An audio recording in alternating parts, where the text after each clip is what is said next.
¿Qué tal? Las cruzadas eran expediciones militares alentadas por el papado y por los reyes cristianos. Bueno, el primer objetivo de las cruzadas era recuperar la ciudad de Jerusalén y de todas las ciudades sagradas que estaban escritas en la Biblia.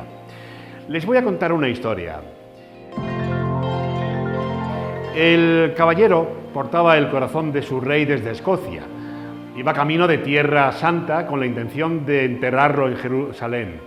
En Sevilla, antes de embarcar, un joven rey español, Alfonso XI, le llama para enrolarle en una nueva cruzada. Luchar contra los musulmanes del Reino de Granada para expulsarlos definitivamente de Al-Ándalus y de la península. El paladín escocés acepta sin saber que morirá en tierras malagueñas. Era Sir James Douglas, mano derecha del primer rey de Escocia, Robert Bruce, heredero de las aspiraciones independentistas del celebérrimo William Wallace, y halló la muerte empuñando la espada a las faldas del castillo de Teba. Corría el 25 de agosto del año 1330 del año del Señor.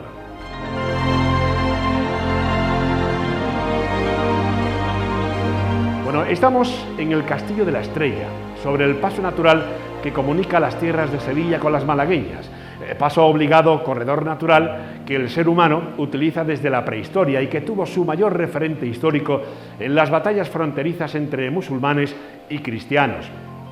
Estas tierras están regados en los campos de sangre antigua, sembrados de historias mayúsculas.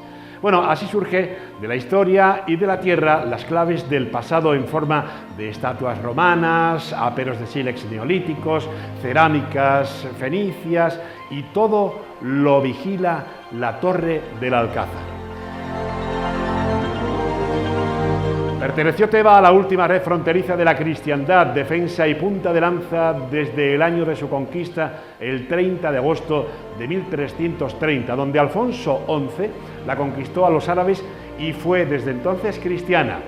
Observamos la torre allá y creemos ver la guardia de corps paseando por sus almenas. Una almena como esta, donde estamos introducidos. Hoy nos hemos trasladado a Tebas para ofrecerles y presentarles toda su historia entrelazada con tierras escocesas y sobre todo para encontrar otra de las joyas en la provincia de Málaga. Acompáñenos porque vivimos en un microclima y este microclima genera vida. Comenzamos, bienvenidos.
Las cruzadas medievales fueron expediciones militares alentadas por el papado y los reyes cristianos.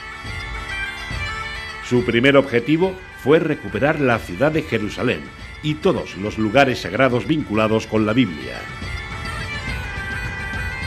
Se reconocen 8 cruzadas realizadas entre los años 1095 a 1291, y aunque el objetivo primario se mantuvo, con el paso del tiempo, reyes y mercaderes trataron de abrir rutas comerciales entre el Mediterráneo oriental y los puertos europeos. Al margen de las batallas, que unas veces fueron favorables a los cruzados y otras a los musulmanes, las cruzadas movilizaron a numerosos caballeros atraídos por el poder y las riquezas que ofrecía el control de las rutas comerciales entre Oriente y Occidente, aunque nunca consolidaron su permanencia en la zona. Durante la cruzada de 1270 a 1291 murió en combate el rey de Francia, San Luis. Nunca más hubo cruzadas en el Oriente Mediterráneo. La hegemonía del poder musulmán en la zona se afianzó y desplazó el interés de la lucha religiosa a la península ibérica. En ese contexto se enmarca la guerra de frontera contra los musulmanes de Al-Ándalus y la particular cruzada en el Guadalteba.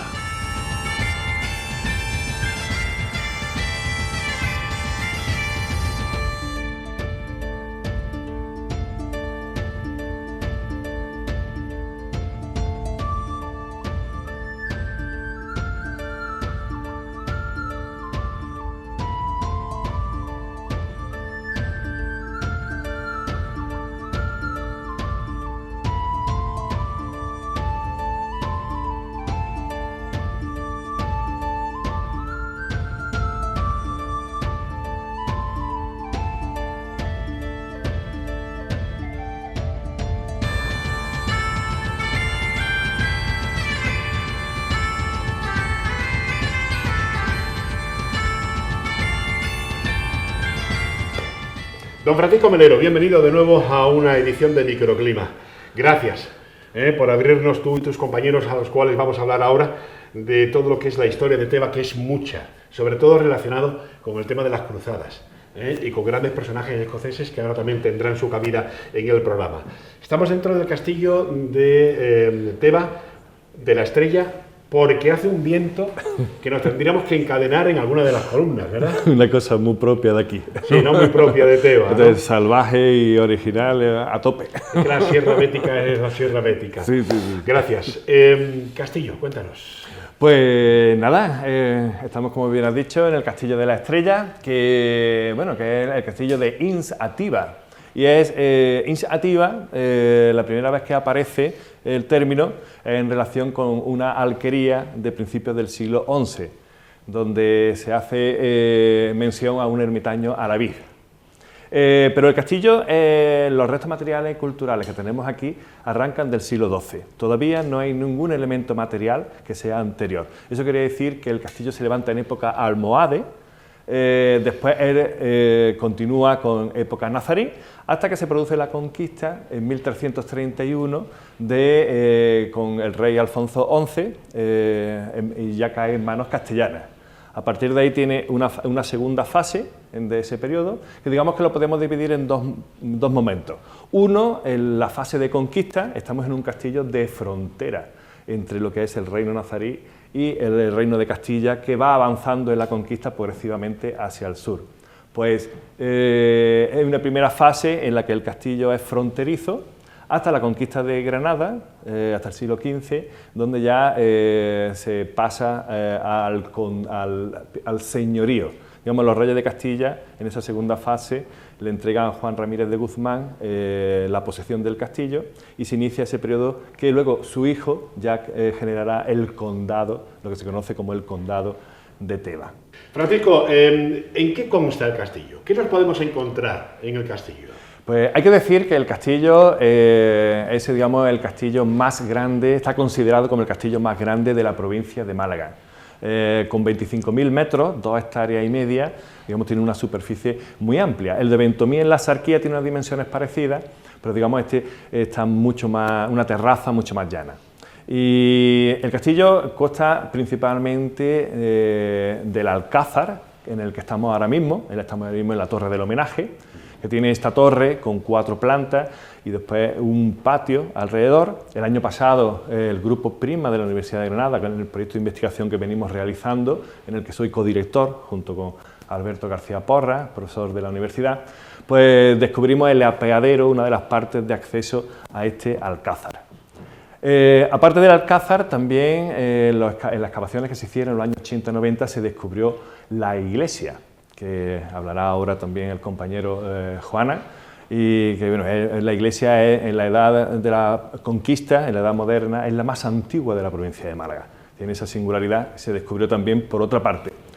Por otra parte, se conocen muy bien las dos puertas de acceso al castillo, la puerta norte y la puerta de ronda hacia el oeste.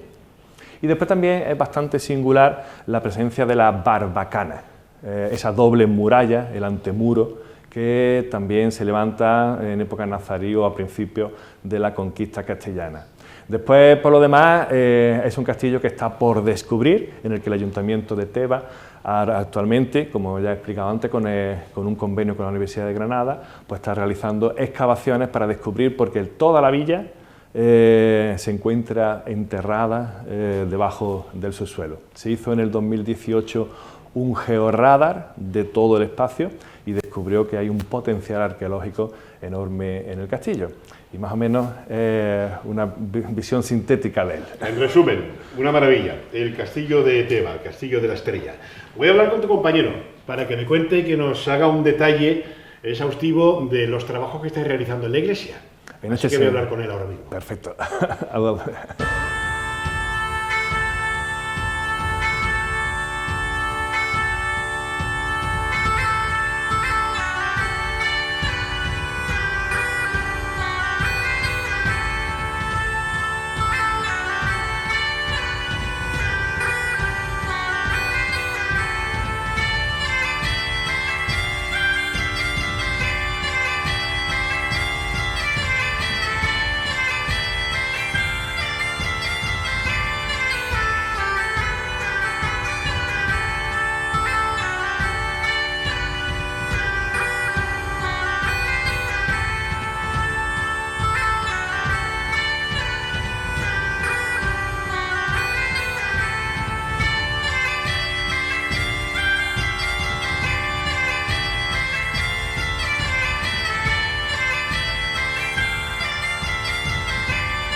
Juan Antonio, estáis realizando ahora mismo los trabajos arqueológicos sobre la iglesia que está en el castillo de la Estrella.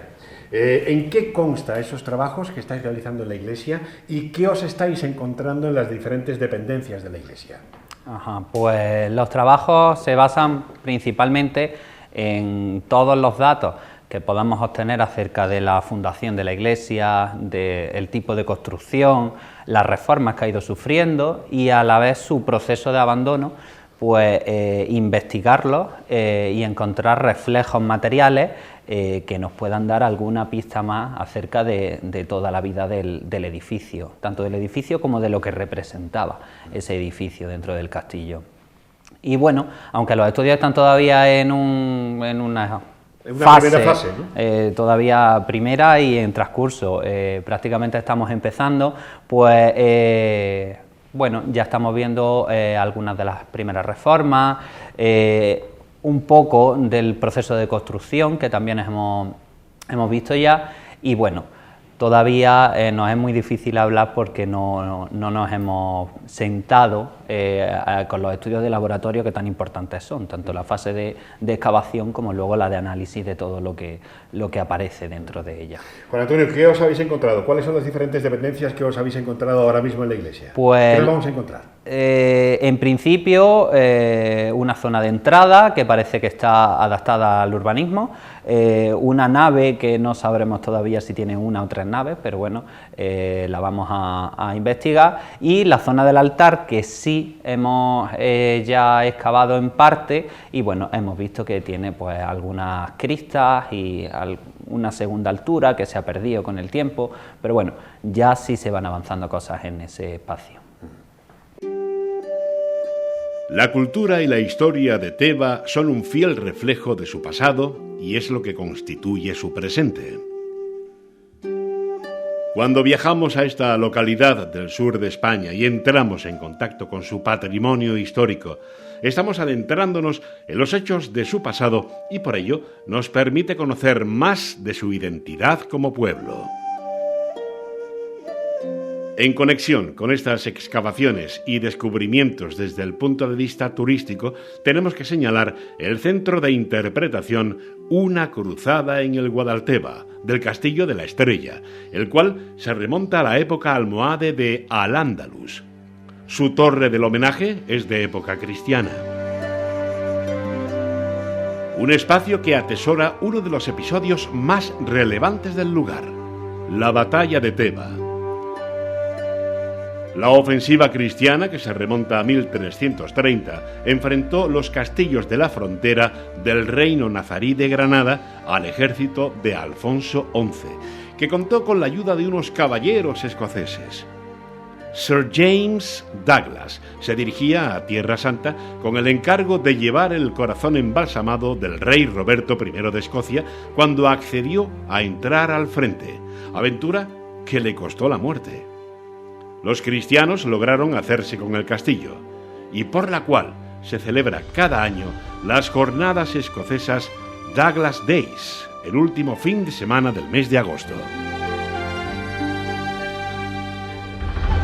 Además, el visitante podrá disfrutar del turismo activo, un atractivo más de este municipio, donde podrás disfrutar de senderos y rutas senderistas que te llevan a bellos parajes, yacimientos romanos, necrópolis megalíticas, molinos de harina y miradores impresionantes donde divisar poblaciones aledañas rodeados de fauna y flora. Al igual que poder disfrutar de actividades como el parapente, escalada, vía ferrata o tirolina.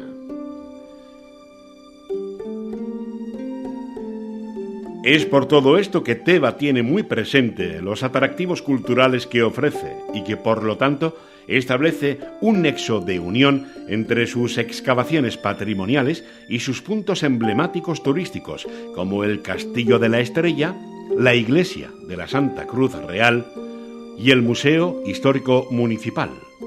Su amplia variedad de actividades en cuanto a turismo natural y activo ofrece, y por último, y no menos importante, con la dilatada y extensa programación de festividades catalogadas por la Diputación de Málaga como las Jornadas Douglas Days, Feria del Queso Artesano o la Romería. En definitiva, joyas de la historia de Teba que hablan sin hablar, lugares que son vestigios de lo que fuimos, enclaves naturales heredados de tiempos pasados. Un patrimonio tangible, testigo de la identidad del municipio y su memoria.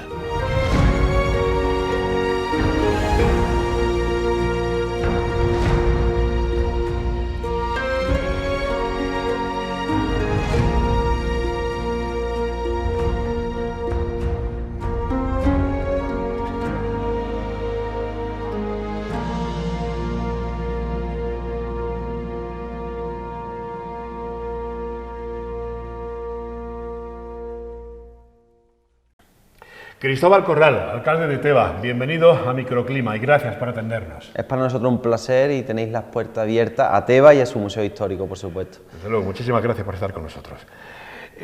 Alcalde, yo te pregunto, como los tebeños tienen que estar orgullosos de su patrimonio y sobre todo de un museo arqueológico como el que tenemos. Venimos del castillo precisamente y ahora estamos aquí pues con algunos de los restos que se han tomado de los trabajos arqueológicos del castillo, pero hay mucho más, ¿no? Desde la Corporación Municipal, ¿cuáles son las actuaciones que estáis llevando a cabo para la defensa de vuestro patrimonio?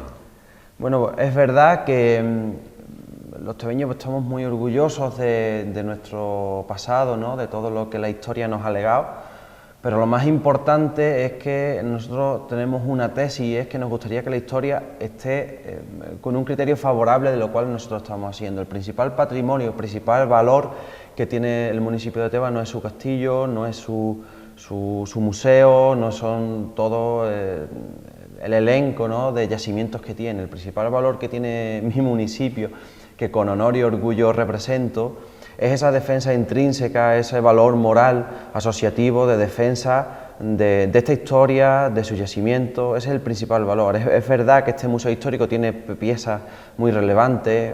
Cabe destacar el propio pedestal de los Herotes que tenemos aquí, la cabeza de Tiberio joven. Hay un sinfín de todas las épocas de la historia, pero el principal valor histórico que tiene es esa defensa, ¿no? Esa defensa es el principal valor que tiene el municipio de Teba. Y nosotros somos meros ejecutores de lo que la sociedad civil pues va delimitando. Yo recuerdo en el año 2014, cuando iniciamos este proyecto político y vimos esta desazón o este no seguimiento de la sociedad civil, nosotros encargamos un proyecto a la Asociación Iniciativa, a la Asociación por la Defensa del Patrimonio Histórico, de cómo podíamos poner en relieve y ser merecedores de esa defensa histórica que el municipio tenía, ¿no?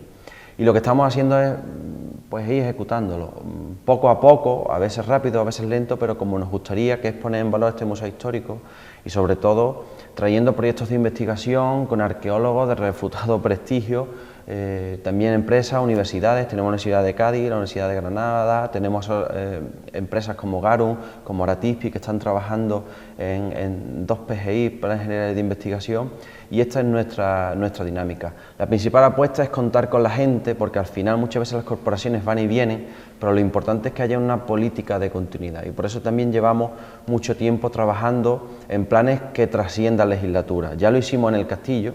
Lo que se está ejecutando ahora que venís del Castillo de la Estrella no es otra cosa que el plan director. Lo primero que hicimos cuando entramos fue actualizarlo en el año 2016 y aprobar ese plan director e ir ejecutándolo, repito, con la sociedad civil, con los investigadores, con los arqueólogos, y esa es nuestra dinámica. Y en el patrimonio histórico, por 3/4 de lo mismo. Tenemos que hacer un pacto, ver cuáles son las dinámicas de crecimiento, porque Teba tiene casi 90 yacimientos arqueológicos en todo su término municipal y es inabordable por una legislatura, por una corporación, incluso por una década, todas y cada uno de estos yacimientos.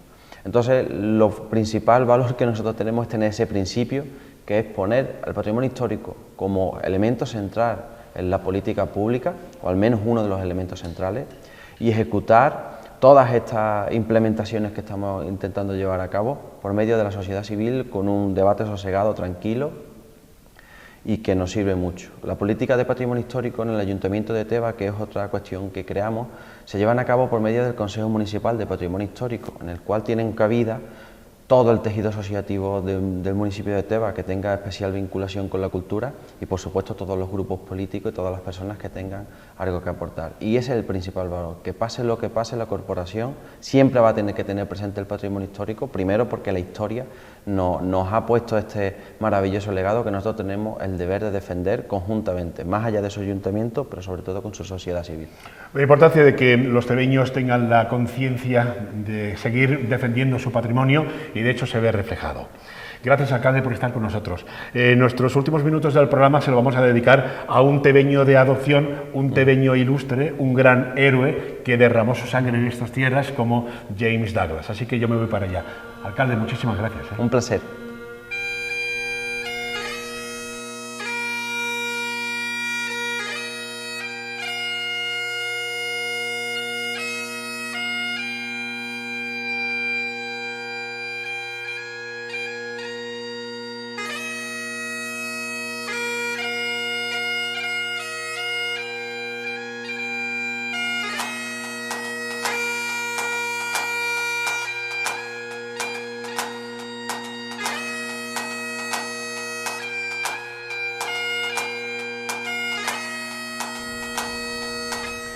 Juan Fuentes, gracias por estar con nosotros, querido amigo. Un placer verte de nuevo. Gracias a vosotros siempre. Última parada de hoy en el programa Microclima y lo tenemos que hacer delante del monolito de uno de los grandes héroes medievales tebeño, porque ya podríamos decir que es otro tebeño más, ¿no? Como fue James Douglas. Todo el mundo puede creer, si ha visto la película de Mel Gibson, Braveheart, todo el mundo dice que Braveheart fue William Wallace, y no fue así, sino que fue el rey escocés Robert Bruce, Roberto I, ¿vale? Y que luego, ese Robert Bruce, al morir, James Douglas coge su corazón para trasladarlo a Jerusalén. ¿Y qué pasa con James Douglas antes de irse a Jerusalén? A ver, bueno, la hace ya precisamente muy bien, ¿no? Sobre todo el tema de la confusión que siempre había, ¿no? Por el tema de la película, que lo de Braveheart, ¿no?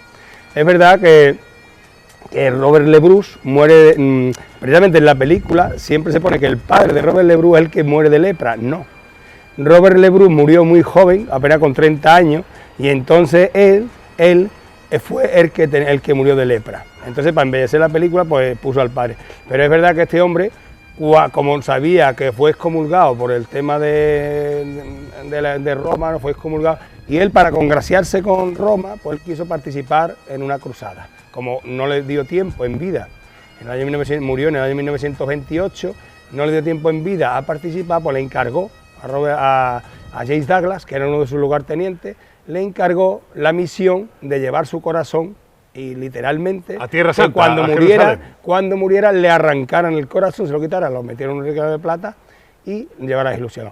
Este hombre, James Douglas, pues cometió a principios del año 1930, pues cometió esa misión, empezó a viajar, él salió de Escocia, del Monte Vendry, él estuvo en los Países Bajos, llegó incluso a Santiago de Compostela, estuvo en Lisboa, es un recorrido bastante de todo, y llegó a Sevilla, al puerto de Sevilla, con su ¿Qué ocurrió? Que en aquel momento, en el puerto de Sevilla, Alfonso XI, estamos hablando ya de agosto de 1330, y entonces en aquel momento Alfonso XI de Castilla estaba preparando la toma del castillo de Tebas. ¿Por qué? Porque el castillo de Tebas, como hemos visto, está muy bien situado. Se encuentra, digamos, entre Antequera y Ronda, las dos grandes ciudades de aquí del interior.